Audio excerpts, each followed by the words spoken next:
คือดูแลร่างกายพิจารณาร่างกายอย่างมาเดียวเนี่ยโรคโควิดเข้ามาเนี่ยเพิ่นก็ประกาศว่ามันกลัวความร้อนมันสู้ความร้อนเหมือนแค่บ่ได้อยู่ในความเย็นอยู่ในห้องเย็นห้องแอร์อย่างที่อยู่ได้เหมือนแล้วมันสามารถลอยไปในอากาศอยู่ได้8 ชั่วโมงมันอยู่ตำในอากาศลอยไปลอยมาอย่างเงี้ยถ้าเอาไปโดนใส่เนี่ยถ้าหลัง8 ชั่วโมงไปมันก็ตายอันนี้ต้องระมัดระวังเวลาเนี่ยเป็นห้ามมือออกบ้านออกจองไปไหน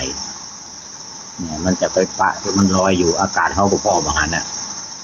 นะเขาพอบางหันนั่นนี่อันตรายเนอะเข้าตาเข้าปากเข้าหูดังนอกจากว่าเขาจะต้องใส่แมสกากหน้ากากกันปากกันหูดังแล้วเนี่ยยังต้องแล้วแว่นตานี่ก็ป้องกันได้เรื่องแว่นตาขาวนี่ก็ป้องกันให้เวลามันมามันกระตุกกระตุกหรือว่าอะไรไปตัดดินแต่มันน้อยครับมันต้องแผ่นใหญ่เลยอย่างขวดน้ำเลยเต็มหน้าเลยลงมาตั้งแต่หน้าผากลงมาหาตาลงมาหาปากหูดังลวดลงตั้งลุ่มเลยนี่ลวดลงลุ่มกลางมาเลยอย่างนี้นะอันนี้คือ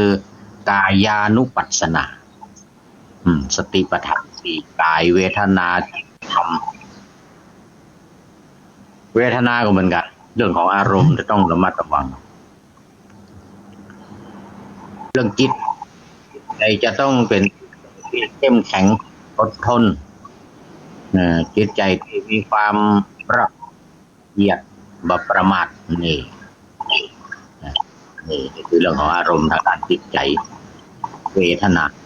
ต้องรักษาเวทนาเวทนาจิตทำก็สุดท้ายคืออารมณ์ทั้งหลายที่จะเข้าต้องระมัดระวังป้องกันเอาไว้เข้ามาแล้วก็คุมบาฮือความเกลียดความอิจฉาริษยาอย่างต่างๆเราเรียกว่าคุมอารมณ์เพราะฉะนั้นในภาวะโควิด62เนี่ยคำว่าโควิด62นี่ก็มาจากว่ามันเกิดปี2562พุ่นน่ะตั้งแต่ปลายปี2562มาเดือนพฤศจิกาธันวาพุ่นล่ะที่เกิดจากเมืองฮู้กันนี่แหละเป็นที่ฮู้กันจากเมืองอู่ฮั่นมาจากที่ฮั่นมาแต่ก่อนหน้านั้นบ่ฮู้ว่าเมื่อใดเท่าใดประเทศพอมันไปประทุเกิดไปประทุขึ้นกับคนเจ็บคนเป็นครั้งแรกในอู่ฮั่นในประเทศจีนจะเป็นแต่ว่าอู่ฮั่นเป็นต้นเหตุมันฮู้กันที่ท่านนี่แหละก็จะเป็นจากที่ไหนไม่ได้สมองที่สำคัญก็ในช่วงที่ว่ามีทหารจากอเมริกาไปแข่งขันที่เมืองอู่ฮั่นประเทศจีนทหารนั้นป่วยวัดเป็นไข้ก็รีบปิกบ้านอเมริกาเมืองก็ติดใส่ปิกไปพร้อมกับประชาชนขึ้นแต่ว่าหู้บ้านตายนะฮะคนทั้งหลายก็เริ่มเป็นกันตั้งแต่เมื่ออู่ฮั่นนี่สาเหตุเป็นอย่างนี้เพราะฉะนั้นสติปัฏฐานสี่กายเวทนาจิตถึงสี่อย่างนี้จะพร้อมกันเป็นไปพร้อมกันดูแลร่างกายเอาออกกำลังกายปกป้องจิตหูดังใส่นักตาอาบ ปกติเขาอาบวันละสองเตือมาจ้ำหมดแรงว่าเดี๋ยวนี้ห้าเตือถ้าออกไปตั้งนอกทำนี้ก็ต้องอาบก่อนจะออกไปอาบน้ำเพราะว่าโรคนี้คุณหมอเพิ่นประมันกุจมูกเลยหรือน้ำยาสะสบู่เหลวสบู่ต่างที่เป็นฟอกเวลาเข้ามาตัวเข้ามาสบู่เอาถูฟองขึ้นมาแล้วโรคนี้มันโควิด62นี่ตายไปง่ายๆเราต้องใช้วิธีทั้งการรักษาทั้งแต่ที่สำคัญคือป้องกันไว้ดีกว่าดีกว่าแก้กันดีกว่าแย่แล้วแก้มาตั้งแย่แล้วแก้มาตั้งแล้วแก้มาเพราะฉะนั้นวันนี้ธรรมะที่ฝากกับพ่อแม่พี่น้องท่านผู้ฟังทั้งหลายก็เป็นนิพพานที่แต่เพื่อที่จะให้มันเน้น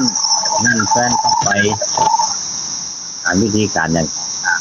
ๆก็มีเวลานี่เห็นประมาณทีเนี่ยแต่ประมาณ10 นาทีให้เอาข้าวซึ่งธรรมะมีอยู่ในนี่เรื่องของการเก็บเงินให้องค์สมเด็จพระเจ้าได้ตรัสไว้นี่คือแล้วก็สติปัฏฐานของท่านโดยผู้มีสติแล้วการดูแลร่างกายอย่างใดดูแลจิตอย่างใดดูแลการดูแลเวทนาความรู้สึกอย่างต่างๆของเราอย่างไรต่อไปนี้ขอจิตข้าวประมาณ7 เวลาพอดีเรื่องระวังจะโควิดระวังจะติดโควิด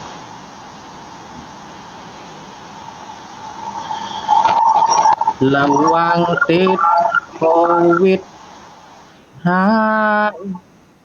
นี่กำลังแพร่กว่าสามีกายโลกเชื้อโลกนี้สับ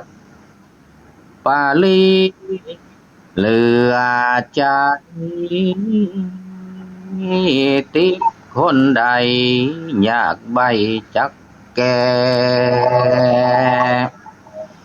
ต้องป้องกันก่อนมันจะแย่คุณอำนวยแน่บอกไว้ว่าจอนกลางที่วางหัวมาใจป้องกันบ่ได้เน้อเฮามือกับจนเอาก้อนกำเก่าตัวกันนั่นเอาวันเข้าเกี่ยวข้อง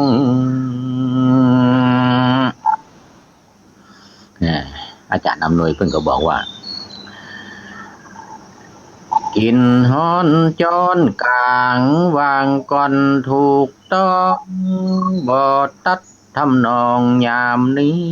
อันจอนกลางวางนี้จะสีโลกนี้ติดได้ตัวไปหมอบอกไว้ผมจำใส่ใจสู่มาอภัย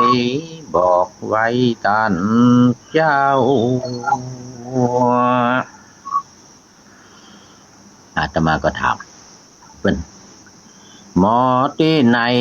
น้ำใจหล่อเบาบอกให้หมู่เฮาดีแก่อาจารย์อำนวยบอกว่า กรมควบคุมโรคบอกหมดพ่อแม่การป้องกันแก้ตัวเฮาโลกนี้แพ้เจื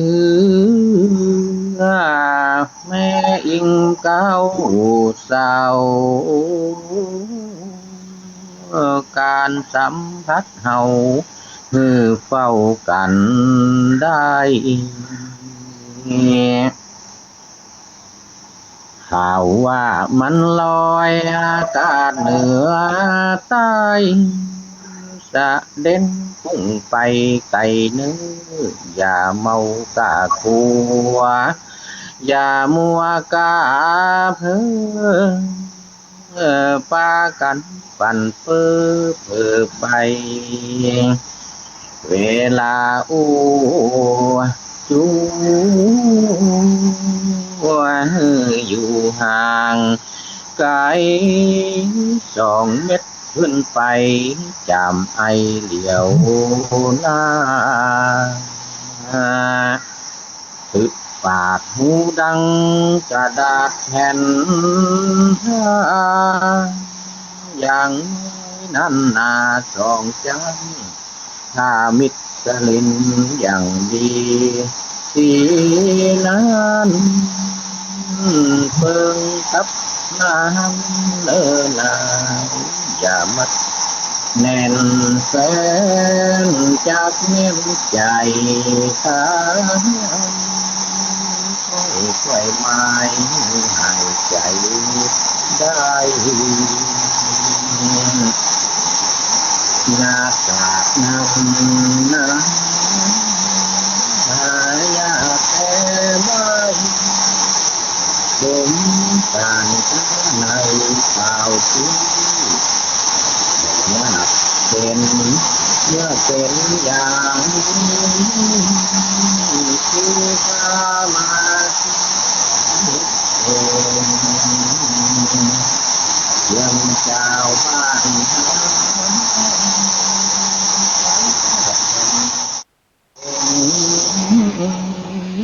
แบ่งขายกันเอง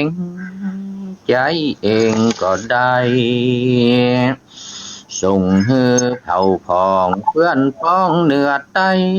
ยังได้ให้บ่น้อยเศรษฐินาขึ้นมาอย่างน้อยพิษสินย่อยตายไปก็ย้อนขึ้นมาแก้ตายข้าวช่วยใหญ่ที่ได้สันซอยเปียที่กายังน้อยคงต่อยโลกป้องสีไปที่โมกไอหายใจออกไปโมโมโควิดที่ตายกันโอ้อกพุทโธธรรมโมเจ้าไม่ได้ยินมากันทุกหน้าตายกันเบาๆห้องโคโรนาเข้ามาป้องให้ต้องลำวายจากที่แคว้นดินแดนตั้งหลายในโลกทิ้งใจตายวายบ่นอแกงฮ้อนจนสั่นล้างมือสั่นโอยกำพอคอยตัวเธอไอ้จอนกันเปิดไว้จานแอกเนินนากันเป็นนักวิจารณ์เฮ้ดีแล้วกายเนื้อเท้าไปเป็นน้ำเย็นสูดเข้าอัน